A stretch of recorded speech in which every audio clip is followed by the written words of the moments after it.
what it is that you have to offer that nobody else can offer because it's not yours. And your art is going to be something like that. And I think you need to get it out there. You know, you don't just put out the stuff that people are expecting to see. And put out the stuff that is true to you. Howdy, folks. Brian Kusko here at Redline Report. And today we're going to sit down with Haley from Rocky Mountain Reptiles LLC. And this is a good conversation. I'm telling you this because we've had the conversation, and I always do my intros after the conversation. If that wasn't obvious, magic of editing. But stick around. You're watching Redline Report. How many reptile shows have you done? It's under 10, I believe. Under 10? Yeah. Okay. And I don't know if you're aware of this, and we don't even need to put this in any kind of video or not, but there's a Rocky Mountain Reptiles LLC out there on Instagram. That it should be me.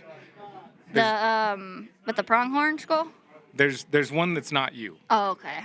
Yeah, it's happened a couple times since I've had the name. Oh, really? Yeah. I have either people messaging me like, hey, you sold me a white lip or a northern southern white lip. And I was like, I've never bred or had white lip. Oh, okay. It's a different one. I'm like, okay.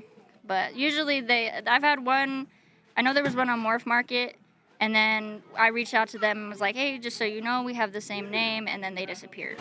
Okay. So. I only know this because I was reaching out to Rocky Mountain Reptiles about doing this interview this weekend, Oops. and they were like, I don't know anything about this. There were some other vendors that I did interviews with this weekend that also had no idea that I was going to be reaching out to them. Oh, okay. And so I was like, okay, that's not a big deal. But not everybody knew. Mm-hmm. And then I was like, well, are you going to be at the show? And they're like, no. I'm like, Wrong one. oh, okay. Oops. Yeah. So, better check on that one. yeah, you should probably check on that one because they're definitely replying to their Instagram messages. Yeah. Oops. I'll make sure I send it to you afterwards. All right, for sure. How did you get into reptiles? How did you come to be here? My high school. So my zoology teacher had crested geckos, and I was scared to death of any type of reptile. Even crested geckos. Snakes, crested geckos, everything. I was scared because my mom freaks out, or my parents freak out whenever they see it, or did when they saw any type of reptile.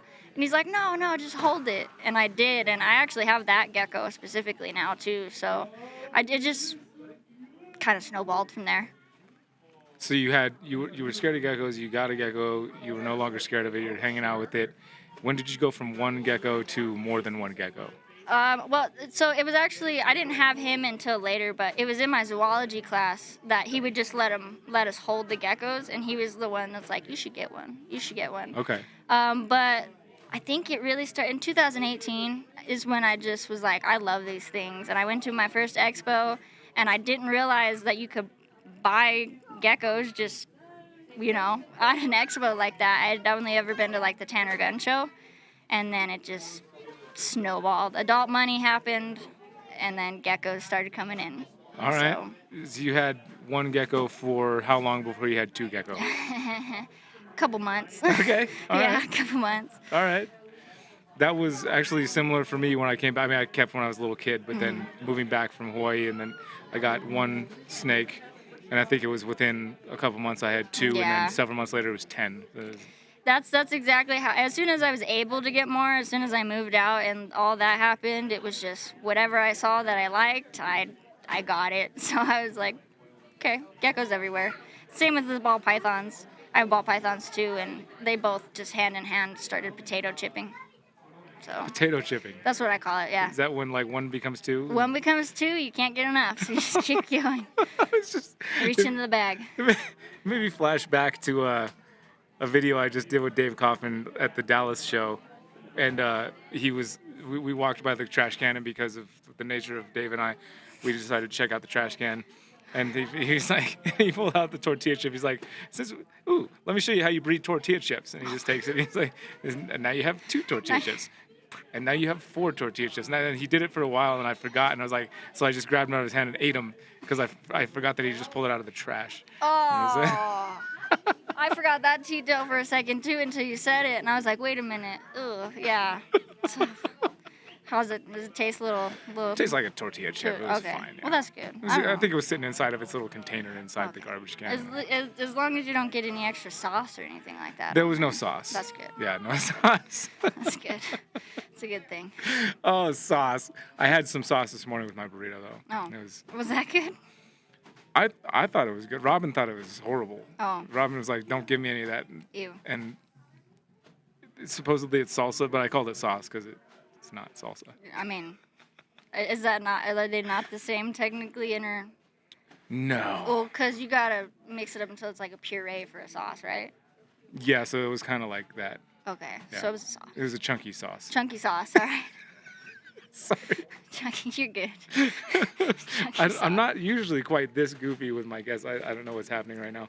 Are you just comfortable behind the camera? Just like, No, you're not. Not at all. I'm trying not to look over there or anything. Oh, really? Oh. Yeah, I don't know. I try to chill out, but I get nervous, so. Oh, well, it's not showing whatsoever. Oh, well, that's good.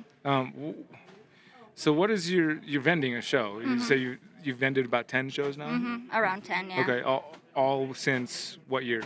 All since 2018. Okay. Yeah, so I think 2020, I want to say, is probably more accurate to my first one, because my first technical show was with a friend. But She's you like, weren't "Come vending on." that show. You were No, just attending. I was just attending, Yeah. and then she's like, "Come behind the table, help me out," and I'm like, Oh, okay. so you kind of quickly went from attending to vending. Yeah, Oh. in the same show almost. Oh, It's like, right. "Hey, come back here. You can bring geckos tomorrow if you want," and I'm like, "Okay. Do you not need to pay or anything?" And she's like, "Do you want to pay for half the table?" And I did, and that was kind of long story short of that. So you literally went from attending to vending at the same show. Yeah. Okay. Yeah, it was a little quick. That's very quick. I mean, I guess it's not out of the question for it to happen, but that's pretty cool. That Yeah. happened, having a friend like that. Yeah, I've been really lucky. This community, our little Colorado community, has been really great. I have a lot of real close friends. I think you just talked to one of them, Carlos, actually. Yep. Yep, he's great. Yeah. Carlos was awesome. He's a great guy. Yeah. Yeah. Yeah, I liked what we had a good conversation there. That's good. I can't wait to watch it. Yeah, yeah. So 10 shows you've vended, like obviously you love what you're doing here, otherwise you wouldn't be here. What do you see as like what do you want out of this? Are you getting what you want out of this already? Like what?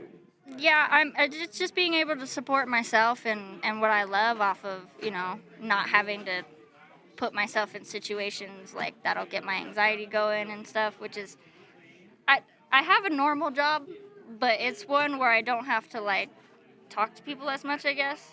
So I'm sorry, I just got totally off track. What was it? So you have the question was what do you want out of breeding reptiles or being at shows and just be able to support myself, honestly. Just live life and have fun with it, because I live for my animals. I love my animals. Like, it just wouldn't be the same without any of them. So to be able to do this and have a place where we can, kind of recoup a little bit of what we spend on the however many we have and just be able to pay rent. So, but you have a regular job, right? Right now, yeah. Yeah. But are you looking to have this support you full time? Yeah. Is that a goal? I would love to, yes. Full. If it doesn't have to be, or like not completely reptile, I draw and stuff too. So I'm hoping between those two things that we can just do that all the time, really. So it would be great, honestly. Yeah, totally. Well, if you have some other side thing, because I mean, one thing for me, and you can tell me what you think about this, like. I did have an initial thought of having a business of just breeding ball pythons. I drew out a business plan. Everything had a financial thing going and all that. And like that was an initial plan, was to do that, just breeding ball pythons, and to have that be the business. And I just obviously enjoyed doing stuff with cameras and making stuff like that, and just the fun, nerding out on editing and lighting and all that stuff. And that ended up coming in and making it so that I didn't need to have a ball python breeding business, and it's kind of stayed a hobby for me. And it supports itself, and sometimes I have some pretty decent sales because we got some pretty cool projects coming in that it becomes extra, but it becomes a thing where I'm not relying on animals to support the business, and it's more the video and the content creation and stuff like that has done it. So I bring that up because you're talking about your drawing and your art. Yeah. I think that there's always a space within this hobby for all other things that you could think of doing, whether it's like these guys doing software development or that's cool. I had a good talk. Cage building, construction. If you have construction like experience, that can work itself into this hobby. Well, just like your art could. Yeah, and it. So I drew, like, I was an art major all through high school, so I took art specific classes because I wanted to be well, I guess they call it a starving artist, but I wanted to be an artist, like, just full time. And that's almost worse than trying to do it on animals, because not everybody, I guess, likes your style or whatnot. But yeah, I'd like to add it along with that. So our, honestly, a little reptile shop, just like where I could sell supplies and everything. Even that would be really cool, if I can. I've thought about content creation too, but like I said, I just get like I think too much about it, and then I'll be like, I can't post it because you can see something, Then it's not even that half the time. But yeah, it would be nice because I don't want to get burnt out either. I don't want to experience a burnout with my animals, because that would break my heart, really, because to not be able to enjoy them as much as maybe when you started can happen. I had a little bit of that this year, because I took a break from breeding. I had a litter of American Bully puppies, and that took all my time because I stayed home with them, and because that was a huge goal of mine. But even after that, I was struggling pretty hard. But I don't ever want to feel like that again, I guess, because I'd rather just, like, my life revolved around all them, yeah. I'd prefer. I think the art would be a really good second part of it, but that's another thing where I'm just so self-conscious. Oh, you just got to put that stuff out there, sis. I know, but that's just how I am. Here's the thing about art and content. You don't have to fit into a box that people will approve of. Yeah. That's especially art. And while content to me is the same thing, it's a form of art. Mm-hmm. You don't need to. I mean, I understand that you can be self-conscious about it because especially if it's honest art, like you're putting a bit of yourself out there to be critiqued and judged and all those things that people can do with art or anything that you put out there publicly. But I would just encourage you to just do it anyway. And if you have to take the tactic of putting it out there and just like let it go and not pay attention to what happens to it afterwards, that can be a process. That could be a way to do it. Yeah, you don't need to look and see what people comment about it. That's true. Yeah, I should really just put what other people think out of my mind all together.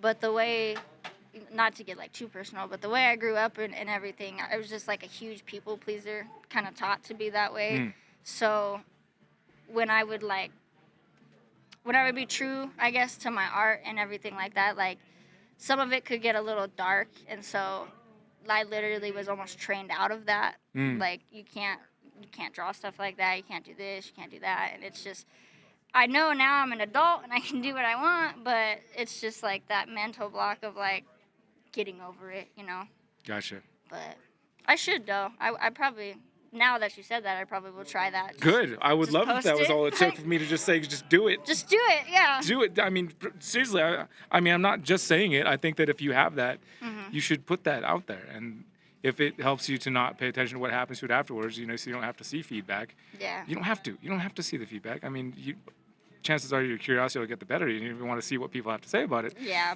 but you don't have to. If you think that's gonna be something, I would say that if that's the deal breaker for not putting it out there, I'd say just plan on putting it out there and not worrying about it. Just let it go. Off and everything. Just let it, put it out there, let it ride, and it'll do what it does out there. But at least it got out there, versus like keeping that stuff in. Because I think that something I was talking about with Carlos too is like a little concerned about some of the stuff, like the way he might have been saying stuff, that it wouldn't be fitting into a certain way that it should be. I was like, no, we don't do these interviews and we don't do this stuff so that we can find out how much you are like everybody else.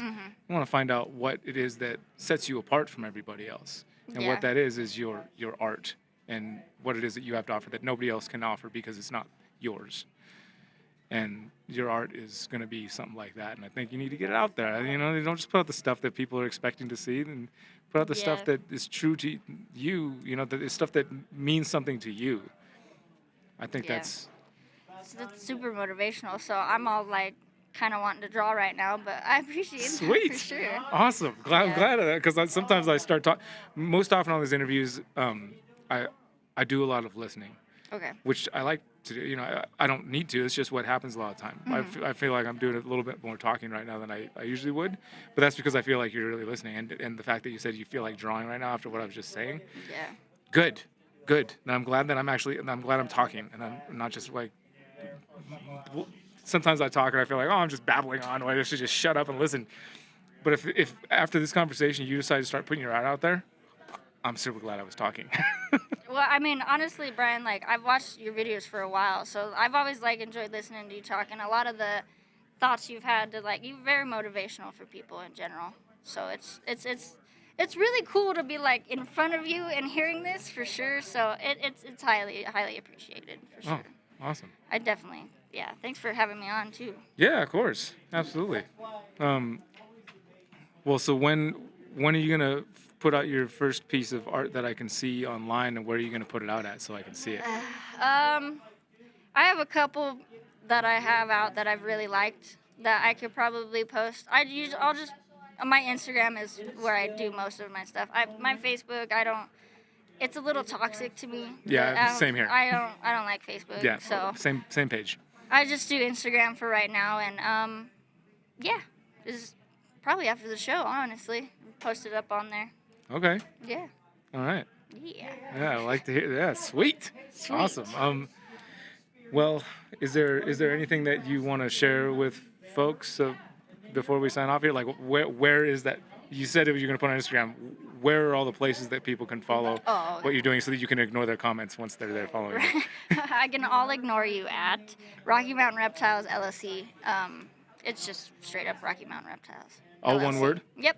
All one word. And it's the pronghorn skull. So you'll see a pronghorn skull. I'll put a picture of it right here. Right there. Yeah. Yeah. All right. Sounds good. But you can find me all on there. Our YouTube's the same, but like I said, I deleted everything and I'm restarting to upload, so see more content there, hopefully. Yeah, put that stuff out there and then just don't read the comments. I'll try not to. Or do and just develop a little bit of skin where it's like, all right, some people don't like it. Just be like, whatever. haha, yeah. Whatever, man. It's cool. It's not for you then. It's not for you. Yeah, get out of here. No. Or stay and help the algorithm bring more people. Or stay. Tell me how much you dislike it and then share it with your friends so they can watch it too. That'd be awesome. Oh, I love it. Awesome. Was there anything you want to share before we wrap up? Come down to the All-American Plant Reptile Expo. It's great. It's been a lot of fun for real though. Yeah. Yeah. Good show. Yeah, it's been a great show. For their first show here and for one of the few Colorado gets, it's been amazing. So, yeah, absolutely. looking forward for them coming back. Big thank you to Haley for coming on and for agreeing to start putting out her artwork. Make sure you go follow her and see what that first piece of art is. And if you know have something kind to say about it, and just shh, and everything will be all right. So thank you guys for watching, and we'll see you next week right back here on Redline Report. Y'all take care.